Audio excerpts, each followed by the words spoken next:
अस्सलामुअलैकुम जी। उम्मीद करता हूँ सब भाई खैरियत से होंगे। अच्छा जी भाइयों, तो सबसे छोटी मशीन ये है वंडा और टीएमआर बनाने वाली। इसके बारे में मैं आपको थोड़ा डिटेल से बताता हूँ कि इसके साथ क्या क्या हम चीज़ें देते हैं। सबसे पहले ये आप देख लें, ग्राइंडर लगा हुआ है एक साइड पे, ठीक है। इसके साथ हम 3 जालियाँ देते हैं, एक 2.5 mm की, एक 4 mm की और एक 7 mm की। 2 जालियाँ ये हैं और एक इसके अंदर लगी हुई है 2.5 mm वाली। ये 4 HP की मोटर लगी हुई है और ये है वंडा बनाने वाली मशीन जिसमें पैलेट्स बनती हैं। ये इसके रूलर जाली है।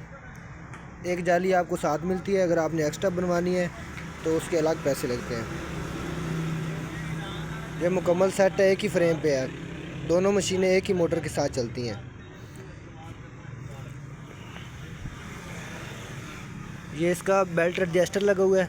जब आपने ग्राइंडर चलाना है तो ये इसके बेल्ट यहाँ से एडजस्ट हो जाते हैं। जब ग्राइंडर नहीं चलाना, फीड पैलेट चलानी है, तो यहाँ से बेल्ट को लूज़ करके बेल्ट उतार दें।